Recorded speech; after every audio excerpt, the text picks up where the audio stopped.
3 weeks of silence can kill a marriage faster than any argument ever could. Janet knew this as she fastened the clasp of her diamond earrings. Watching her reflection transform in the vanity mirror, the woman staring back looked dangerous tonight. Crimson lips, smoky eyes, shoulders bare except for the thin straps of a dress that cost more than most people's monthly rent. Red, the color of passion, of warning, of blood. Miho hadn't looked at her properly in 21 days. She'd counted every single one. Their penthouse had become a mausoleum of unspoken words, each room echoing with conversations they weren't having. He'd moved into the guest suite the night after their fight. Though fight was too generous a word for what happened. There had been no screaming, no thrown objects, no dramatic slammed doors, just Miho's face going absolutely blank when he overheard her phone conversation with Ju. Then the quiet click of a door closing between them. That click might as well have been a gunshot. Since then, he'd perfected the art of existing in the same space without acknowledgement. Breakfast in the kitchen while she was still asleep. Late nights at the office that stretched past midnight. Messages delivered through his assistant rather than directly. Cold politeness on the rare occasions their paths crossed. The kind of courtesy you'd extend to a stranger in an elevator. It was driving her insane. Tonight, though, tonight she had somewhere to be. Her college reunion had been circled on the calendar for months. Back when things between them were still warm, still alive. Back when Miho would have helped zip up this dress, his fingers lingering on her spine, his breath hot against her neck as he murmured all the reasons she should stay home instead. Janet stood, smoothing the fabric over her hips. The dress fit like it had been painted on, which was exactly the point. Let him ignore this. Her heels clicked against the marble as she descended the grand staircase, each step deliberate. The chandelier above cast prismatic light across the foyer, and somewhere in the house, she could hear the low murmur of Miho's voice, probably on yet another phone call that was more important than his wife. But then the voice stopped. She was halfway down when she felt it. The weight of his gaze, heavy as a physical touch. Her fingers tightened on the banister, but she didn't look up. Didn't give him the satisfaction. Just kept moving, kept breathing, kept pretending her heart wasn't trying to hammer its way out of her chest. Where do you think you're going dressed like that? His voice cut through the silence like a blade. Low, dangerous, edged with something she hadn't heard in weeks. Janet paused, one foot hovering above the final step. Slowly, she raised her eyes to find Miho standing in the doorway of his study, shoulders filling the frame, arms crossed over his chest.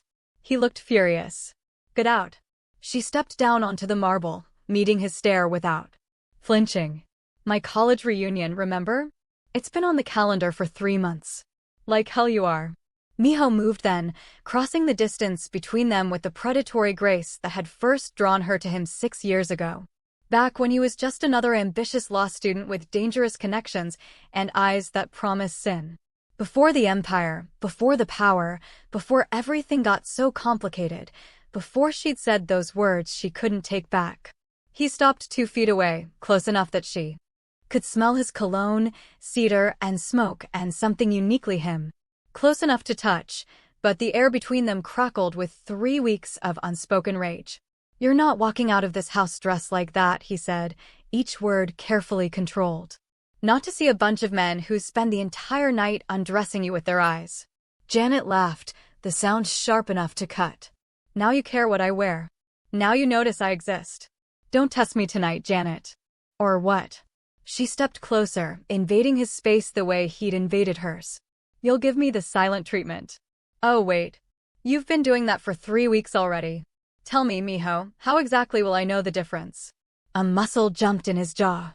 Those dark eyes of his swept down her body, lingering on the plunging neckline, the curve of her waist, the dangerous slit that showed too much thigh. When his gaze returned to her face, something feral burned there. Who are you dressing up for? Maybe someone who will actually look at me, she shot back. Someone who will touch me. Someone who won't act like I'm a ghost in my own damn house. The words hung between them, loaded and lethal.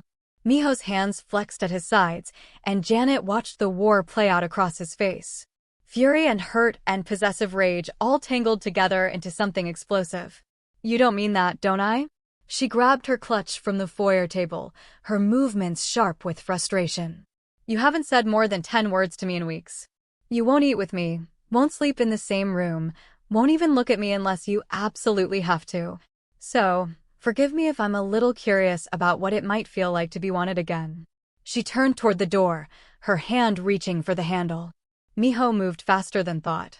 1 second she was walking away. The next she was pinned against the marble column beside the entrance, his body pressed against hers, his hands bracketing her face. The clutch clattered to the floor, forgotten. "Don't." His voice was ragged now. All that careful control shredding at the edges. "If you made it this far, you might as well like and subscribe. Consider it as a token of your support in helping the channel grow." Now, back to the story. His breath was hot against her lips, their faces so close she could count his eyelashes. Janet's chest heaved, her back pressed against cool marble, every nerve ending suddenly, violently alive after weeks of numbness. "Don't what?" She whispered. "Don't leave. Don't want to feel something again. Don't get tired of being invisible." Miho's thumb traced her cheekbone, achingly gentle, despite the fury radiating from him. "You were never invisible."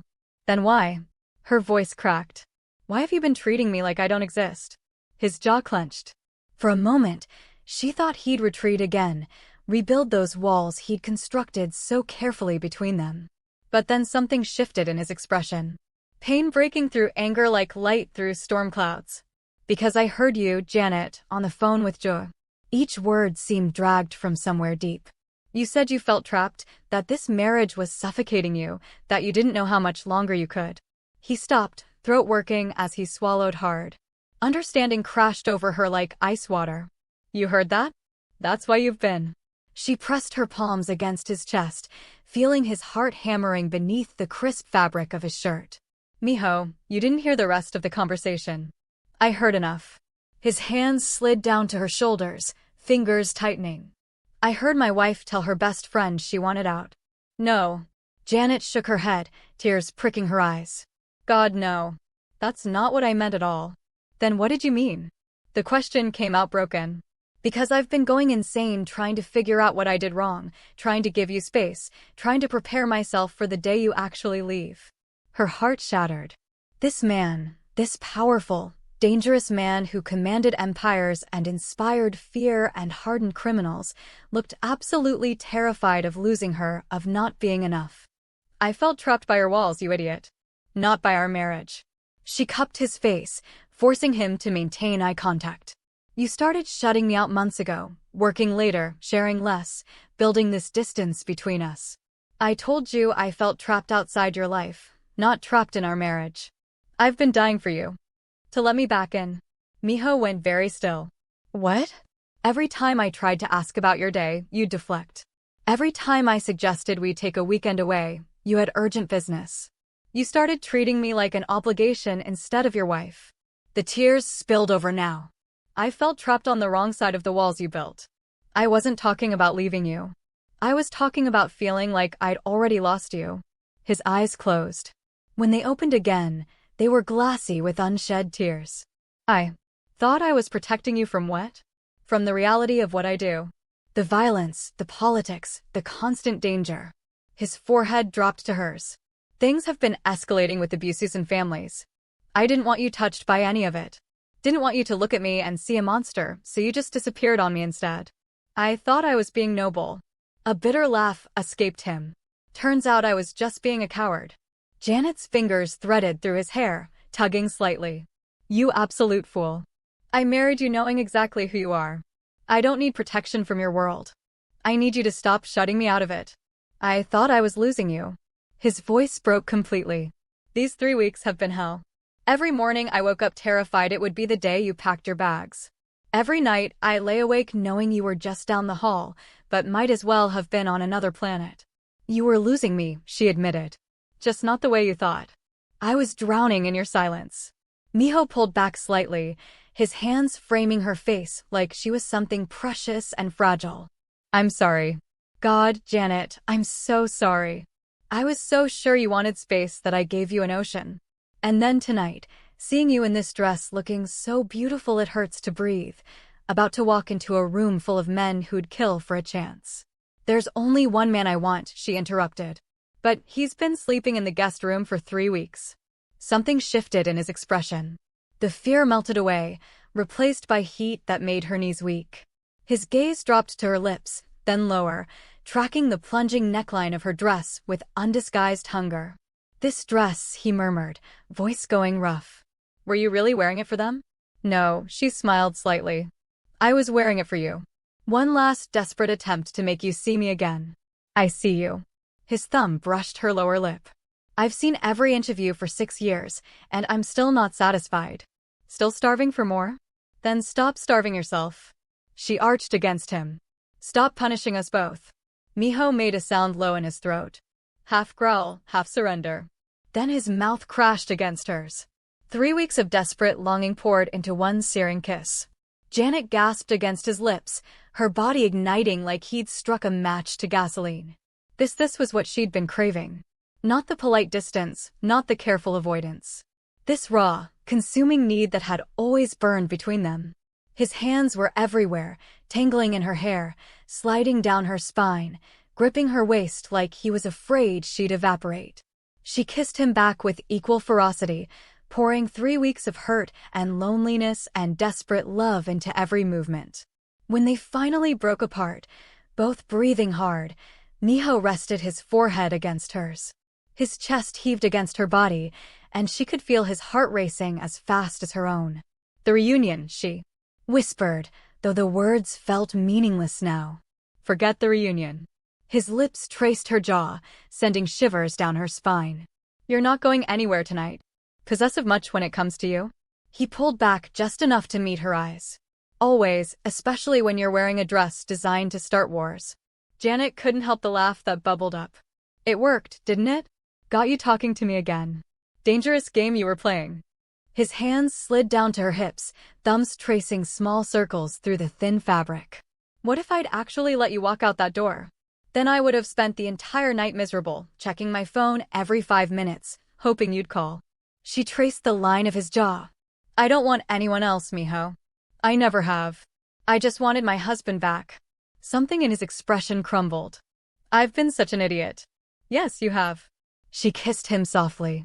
"But so have I. I should have confronted you directly instead of venting to Jew where you might overhear. I should have asked you what you meant instead of assuming the worst and shutting down." He sighed heavily. "We're both disasters at communication." Clearly, her fingers worked at his tie, loosening it. "Maybe we should practice getting better at it." "Starting when?" His voice dropped an octave as she slid the tie free. "Starting after you take me upstairs and show me exactly how much you've missed me." Miho's eyes darkened. In one fluid motion, he swept her up into his arms, cradling her against his chest like she weighed nothing. Janet yelped, then laughed, wrapping her arms around his neck. "What are you doing?" "Making up for 3 weeks of stupidity." He headed for the staircase. "Fair warning, this might take a while." "I've got all night." She pressed her lips to his throat, feeling his pulse jump. "And tomorrow and the day after that." "Good." He took the stairs 2 at a time, his strength effortless. "Because I plan to spend significant time worshipping every inch of this dress, and then even more time getting you out of it." Heat pulled low in her stomach. "I like this plan. You'll love the execution." He shouldered through the door to their bedroom. Their actual bedroom, not the guest suite he'd been exiling himself to. The space felt almost foreign after weeks of sleeping alone, but familiar in all the ways that mattered. Their books on the nightstand, her perfume on the dresser, his watch collection in the corner. Evidence of a shared life she'd been terrified of losing. Miho sat her down gently beside the bed, his hands immediately finding her waist again, like he couldn't bear to stop touching her. "I meant what I said earlier. You were never invisible to me." "Then why did it feel that way?" "Because I'm an idiot who thought distance would keep you safe." He traced the strap of her dress with one finger. "Every time I looked at you, I wanted to tell you everything. Every dangerous deal, every threat, every nightmare.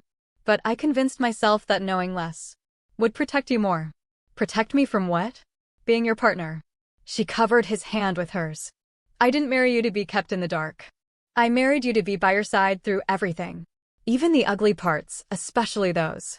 She turned his hand over, tracing the scar across his palm from a knife fight years ago. "You think I don't know what your world looks like?" I see the guards, the encrypted phones, the late-night meetings.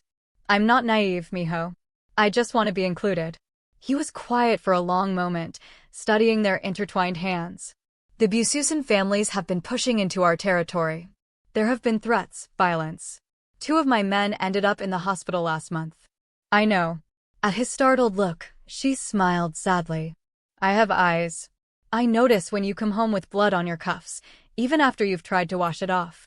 I notice when you take calls at 3 o'clock in the morning and come back to bed tense. I notice everything about you. Why didn't you say anything? Because you clearly didn't want to talk about it. Her voice softened. I kept waiting for you to trust me enough to open up. Instead, you just pulled further away. Miho cupped her face, his expression anguished. I trust you with my life. I just didn't want to burden you with the weight of it all. Marriage means carrying that weight together. She leaned into his touch. Your burdens are mine. Your dangers are mine. Your world is mine because I chose it. I chose you, knowing exactly what came with it. I don't deserve you. Probably not. She smiled. But you're stuck with me anyway. Promise. The vulnerability in his voice nearly broke her. I promise. She rose on her toes, brushing her lips against his. No more secrets. No more distance. No more sleeping in separate rooms and pretending we're okay when we're falling apart. No more, he agreed roughly. From now on, we face everything together. Everything, she confirmed. His kiss was different this time. Slower, deeper, weighted with promise and apology and desperate relief. Janet melted into it, into him, feeling 3 weeks of ice finally thaw between them. When he reached for the zipper of her dress, his hands trembled slightly. Still nervous around me after 6 years? She teased gently. Terrified, he admitted, terrified of losing this, losing you, screwing up again. Then don't. She guided his hands to the zipper. Stop overthinking. Stop protecting me from yourself. Just be with me. The zipper whispered down her spine, cool air hitting her skin. Miho's fingers followed its path, reverent and slow, like he was memorizing every vertebrae. The dress loosened, slipping forward, and Janet caught it against her chest. 3 weeks is a long time, she murmured, watching his face. I miss this. Missed you touching me like I'm something precious. You are. His voice was rough velvet, the most precious thing in my world. She let the dress fall. Red silk pulled at her feet, and Miho's breath caught audibly. His gaze swept over her. The black lace underneath, the curve of her waist, the long expanse of her legs, and those dangerous heels. When his eyes met hers again, they burned. 3 weeks, he repeated, voice strained. 3 weeks of torture, knowing you were down the hall, wanting you so badly, I couldn't think straight. You could have come to me any time. She stepped closer, her fingers working the buttons of his shirt. I would have let you in. I didn't think I deserved to.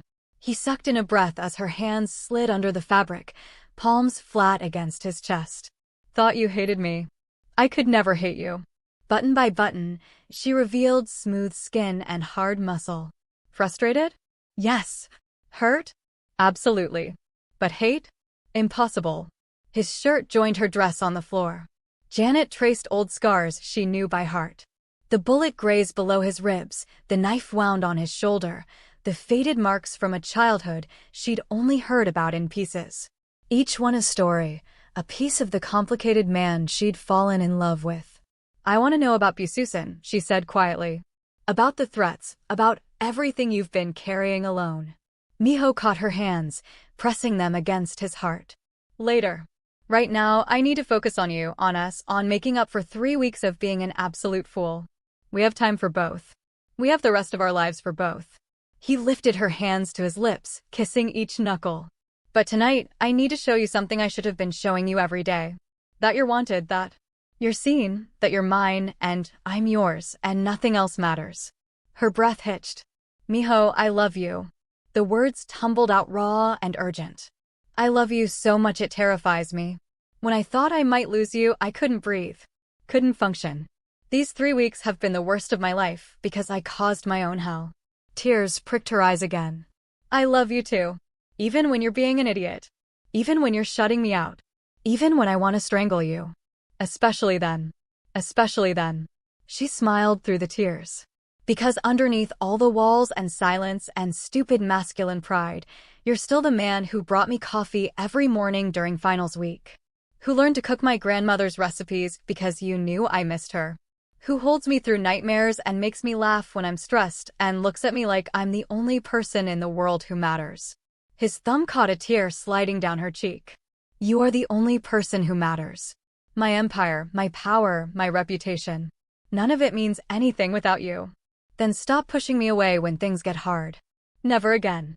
He kissed her forehead, her cheeks, the tip of her nose. I swear to you, Janet, no more distance, no more silence. We're a team, partners, she agreed in everything. His lips found hers again.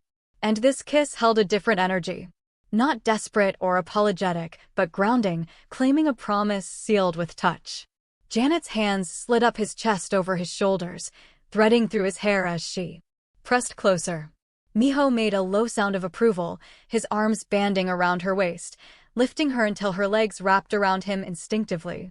He turned, laying her on the bed with a gentleness that contradicted the hunger in his eyes. The silk sheets were cool against her skin as he followed her down, his weight settling over her in a way that felt like coming home.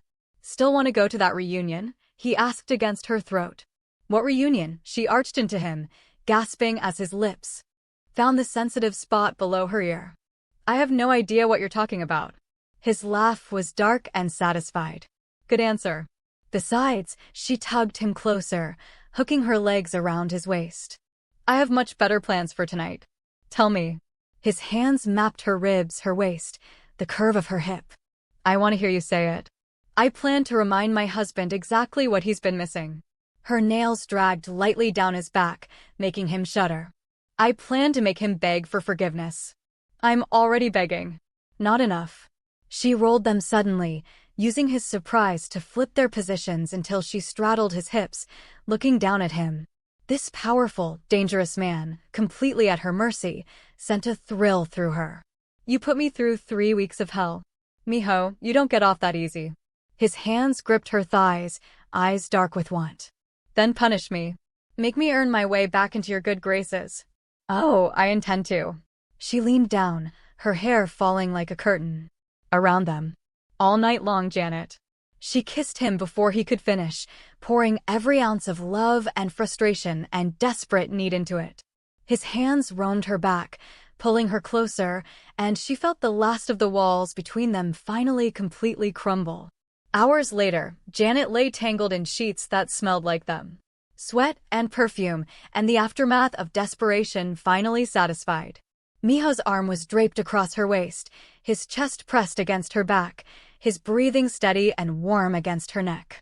The city lights filtered through the curtains, casting soft shadows across their bedroom.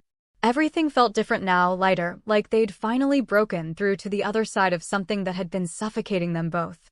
You awake? Miho's voice was rough with exhaustion. She laced her fingers through his barely. You wore me out. Good. He pressed a kiss to her shoulder. I have 3 weeks to make up for. That was just the beginning. She laughed softly, snuggling deeper into his embrace. I'm holding you to that.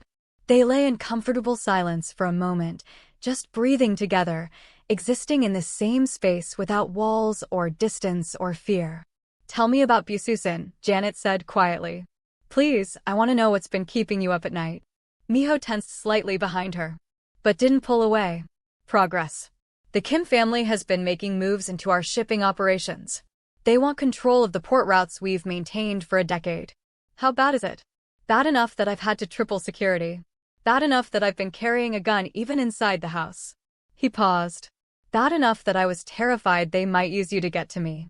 She turned in his arms to face him. Is that why you pushed me away? Partly. His hand cooped her cheek. I thought if they saw distance between us, you'd be less of a target. Idiotic logic, I know.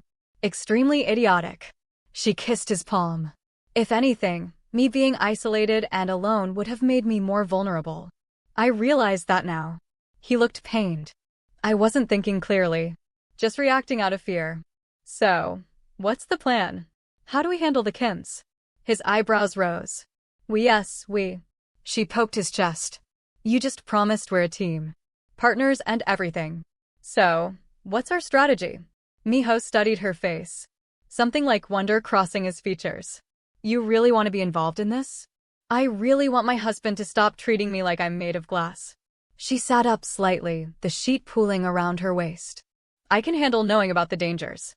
What I can't handle is being kept in the dark while you shoulder everything alone.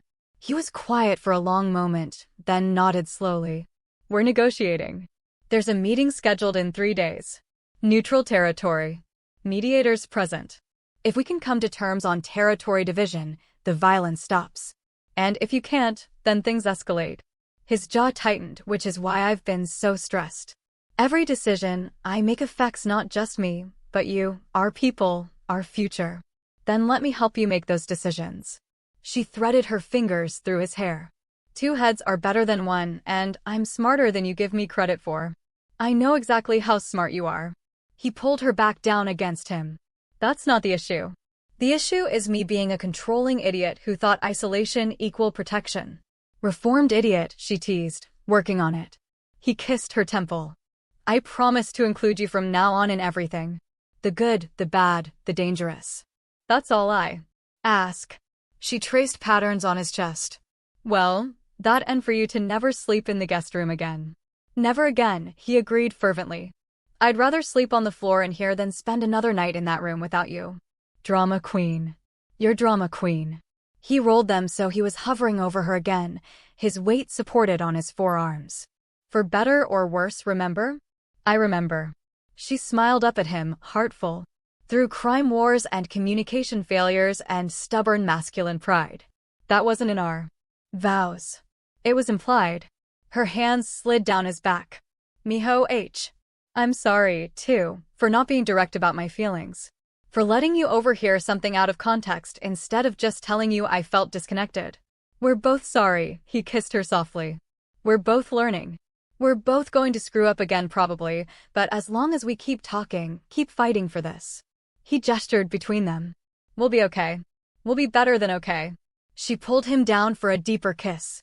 We, LLB. Unstoppable. Unstoppable. He repeated against her lips. I like the sound of that. Outside, the city hummed with late-night energy. Cars honking, sirens wailing, the pulse of life continuing regardless of personal dramas. But inside their bedroom, wrapped in each other and sheets and renewed promises, Janet felt like they'd found something precious they'd almost lost. The reunion's probably over by now, she murmured eventually. Shame, Miho didn't sound sorry at all. You miss seeing all your old friends. Worth it, she traced his jawline. I'd rather spend the night reconciling with my husband than reminiscing with people I haven't talked to in years. Even in that incredible red dress. The dress served its purpose. She grinned. Got your attention, didn't it? You always have my attention. He brushed hair back from her face. Even when I'm being an idiot and pretending otherwise. You're all I think about, Janet. All I want, all I need. Then show me. She pulled him closer again. His laugh was low and warm. Demanding tonight, aren't you? I have 3 weeks of demands. Her smile turned wicked. Hope you're prepared for you. Miho kissed her like she was oxygen, and he'd been drowning always. And as the city lights painted shadows across their intertwined bodies, both of them knew they'd survive the storm, stronger together, exactly as they were always meant to be. If this earned your like, give it 1 and subscribe so you're first to know when we drop something.